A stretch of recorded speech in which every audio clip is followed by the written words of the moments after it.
Hi hello అండి, welcome back to our channel జషు family vlogs. నిన్న night వచ్చేసి full వర్షం పడింది. బయట రోడ్డు మీద వచ్చేసి ఎక్కడ నీళ్ళు అక్కడే ఆగిపోయాయి. ఇప్పుడు పోయి క్లీన్ చేసి ముగ్గు వేయాలి కదా, క్లీన్ చేసేసి వస్తే అవి ఆడతాయి ముగ్గు వేసేకి. ఇక్కడ వచ్చేసి కసువు చేస్తున్నాను. పిల్లలు ఎవరు లేవలేదు, ఇంకా వాళ్ళు లేస్తే పని అవ్వదు. ఈరోజు చిన్నోడికి ఇంజెక్షన్ ఉంది. ఆ అక్క వచ్చేసి 10 లోపు రావాలని చెప్పింది. ఈరోజు ఎక్కువసేపు ఉండరంట వాళ్ళు. 11:30కి 12 లోపు వెళ్ళిపోతారంట. అందుకని చెప్పేసి తొందరగా రాండి చెప్పేసింది. వాళ్ళ నాన్న డ్యూటీకి వెళ్తారంట, మరి 10కి అలా వస్తానని చెప్పారు. అంత లోపల మేము రెడీ అయిపోతే సరిపోతుంది టైం అనేది. ఇక్కడ వచ్చేసి కసువులు అయిపోయిన తర్వాత టిఫిన్ చేసి వాళ్ళ పిల్లలకి స్నానాలు చేపించి రెడీ అయిపోయే లోపల టైం సరిపోతుంది. ఇక్కడ ముగ్గు పెట్టేస్తున్నాను, సింపుల్గా పెట్టేస్తున్నాను. ఈరోజు త్వరగా అయిపోయింది పని అనేది.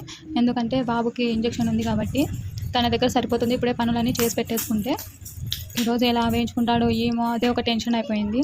ఎందుకంటే వాళ్ళు ఏం చెప్పలేరు కదా, అవును పెయిన్ ఉందని. మనమైతే పెద్దవాళ్ళము ఏమైనా చెప్పుకోగలము, చిన్నపిల్లలు ఏం చెప్పుకోలేరు, వాళ్ళ బాధ అస్సలు చూడలేము. ఈరోజు అంతా కొద్దిగా పెయిన్గానే ఉంటుంది, తనతోనే సరిపోతుంది. ఈరోజు వచ్చేసి ఇక్కడ వచ్చేసి సింపుల్గా ముగ్గు పెట్టేశాను. చూడండి, పిల్లలు మేము వేస్తామని అడ్డొస్తున్నారు. ఇక్కడ వచ్చేసి పెద్ద పాప ఎలా చేసేది తను నేర్పిస్తుంది, తిను వచ్చేసి అంతా చెడగొట్టేస్తుంది చిన్న పాప. అప్పుడే ఒకసారి రంగంతా చల్లేశారు, మళ్ళీ క్లీన్ చేసుకొని వేసుకుంటున్నాను ఈ ముగ్గు అనేది. చూడండి, ఇది అయిపోయిన తర్వాత టిఫిన్ చేయాలి. అంత లోపల చిన్నోళ్ళు వేస్తే అస్సలు కాదు పని, ఇంకా తనతోనే సరిపోతుంది. ఇంక ఇంజెక్షన్ వేస్తే ఇంకా కాలు అస్సలు కదపలేరు కదా, అక్కడే సరిపోతుంది తన దగ్గర ఉండడానికి. ఈ ముగ్గు అయిపోయేసరికి చిన్నోడు కూడా లేస్తాడేమో చూడాలి. చూడండి, ముగ్గు ఇలా సింపుల్గా వేసేసాను. ఇక్కడ వచ్చేసి ఉగ్గాని చేశాను. ఈరోజు బొరుగులు అనేది నానేసుకోవాలి. ఆ తర్వాత తిరువాత వేసేసుకొని దీంట్లో కొద్దిగా పప్పుల పొడి ఇంకా కొబ్బరి పొడి యాడ్ చేసుకుంటే చాలా టేస్టీగా ఉంటుంది ఉగ్గాని అనేది. ఇక్కడ ఆనియన్స్, కరివేపాకు, జీలకర్ర, ఆవాలు, పచ్చిమిర్చి ఇవన్నీ వేసి కొద్దిగా ఉప్పు, పసుపు వేసి మగ్గనివ్వాలి. ఆ తర్వాత బొరుగులు అనేది వేసి కొద్దిగా కొత్తిమీర వేసేస్తే ఉగ్గాని రెడీ అయిపోతుంది. దీంట్లోకి బజ్జీలు ఉంటే సూపర్ ఉంటుంది. చూడండి, ఇవన్నీ బాగా మగ్గాలి. ఇవి మగ్గిన తర్వాత నానబెట్టిన బొరుగులు అనేది ఇక్కడ వేసేసుకోవాలి. దీంట్లో కొంతమంది లెమన్ కూడా వేసేస్తుంటారు, మేమైతే వేయము. ఓన్లీ బొరుగులు వేసి కొత్తిమీర వేసి కలిపేస్తాము. ఇలా మగ్గిన తర్వాత కొత్తిమీర వేసి తర్వాత బొరుగులు వేసి కలిపేయాలి. చూడండి, ఇక్కడ పప్పులు దంచుకుంటున్నాను. బొరుగులు వేసిన తర్వాత ఈ పప్పుల పొడి అనేది కలుపుకోవాలి అంతా. ఈ పప్పుల పొడితో పాటు కొబ్బరి పొడి కూడా కొద్దిగా గ్రైండ్ చేసి వేసుకుంటే చాలా బాగుంటుంది టేస్ట్. ఒకసారి ట్రై చేసి చూడండి, నచ్చుతుంది మీకు కూడా. నేను బొరుగులు వేసేస్తున్నాను. ఇక్కడైతే బాగా మిక్స్ చేసుకోవాలి. ఇలా రెడీ అయిపోతుంది బొరుగుల తిరువాత అంటాం మేమైతే.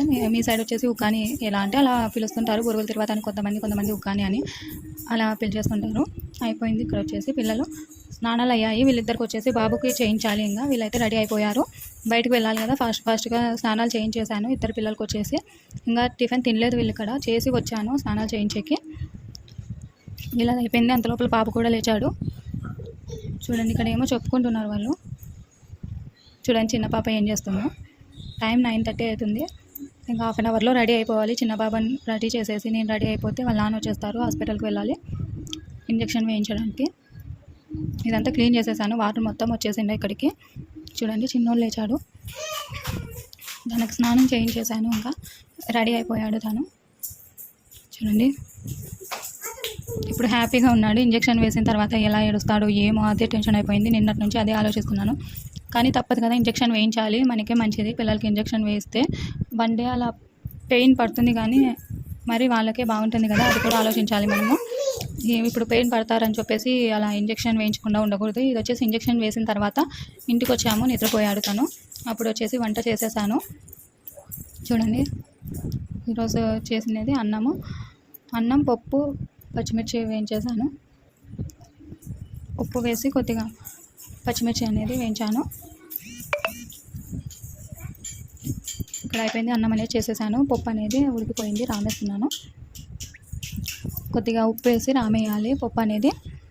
ఆ తర్వాత తిరువాత అనేది వేసేసుకోవాలి. ఆయిల్ వేసి ఫస్ట్ వచ్చేసి నేను ఎల్లిపాయలు వేస్తాను, తర్వాత ఉల్లిగడ్డ, ఆ తర్వాత జీలకర్ర, ఆవాలు, కరివేపాకు, ఎండుమిర్చి వేసేసుకొని తిరువాత వేసేసుకొని ఆ పప్పులోకి వేసుకోవాలి. చూడండి, ఇదంతా అయిపోయేలోపు బాబులు వేస్తాడు. ఎందుకంటే తను రోజు అనేది వేరు. ఈరోజు ఇంజెక్షన్ వేసింటారు కాబట్టి తను కాలు కదలకుండా చూసుకోవాలి, పెయిన్ ఎక్కువ ఉంటుంది కదా. ఆమె వచ్చేసి ఈరోజు సిరప్ ఇవ్వలేదు, ట్యాబ్లెట్ ఇచ్చింది. ఇది వచ్చేసి 4 భాగాలు చేసి వేయండి, 3 పూట్లు అని చెప్పింది. వేయాలి. ఇప్పుడు ఇంటికి వచ్చిన తర్వాత ఒకసారి వేశాను, మళ్ళీ 5 అలా వేయాలి. ఇక్కడ పప్పు అనేది రెడీ అయిపోయింది, తర్వాత వేసేస్తున్నాను. చూడండి. ఈరోజు సింపుల్గా అయిపోయింది. ఎర్రపప్పు, అన్నము, దాంట్లోకి వచ్చేసి పచ్చిమిర్చి వేయించాను, కొద్దిగా ఉప్పు వేసి వేయించేసాను పచ్చిమిర్చి అనేది. ఇవి చిన్నగా ఉండేవి నాట పచ్చిమిరపకాయలు అంటారు కదా, అవి వేయించుకోవాలి, చాలా టేస్ట్గా ఉంటాయి. ఇలా వేయించేటప్పుడు చాలా ఘాట్ అనేది వచ్చేస్తుంది. ఇది చూడండి ఎంత పొగ వస్తుంది వేయించుతుంటే. బాగా వేయించుకోవాలి, దూరగా ఉంటే అసలు టేస్ట్ ఉండవు ఇవి. ఇలా బాగా వేగిపోవాలి, కలర్ అనేది చేంజ్ అయిపోతుంది పచ్చిమిర్చి. ఇలా అవ్వాలి. ఎర్రపప్పులకి అయితే చాలా టేస్టీగా ఉంటాయి ఇవి. ఇది అయిపోయిన తర్వాత పొద్దున్న హాస్పిటల్కి వెళ్ళే ముందు వాషింగ్ మిషన్లో బట్టలు వేసింటి, అవి అనేది ఇప్పుడు ఆరేసాను అన్నీ. ఇప్పుడు కొద్దిసేపు వర్షం పడుకోకుంటే బాగుంటుంది, బట్టలు అన్నీ ఆరిపోతాయి. ఓకే, బాయ్ అండి. If you like this video please like, share and subscribe my channel.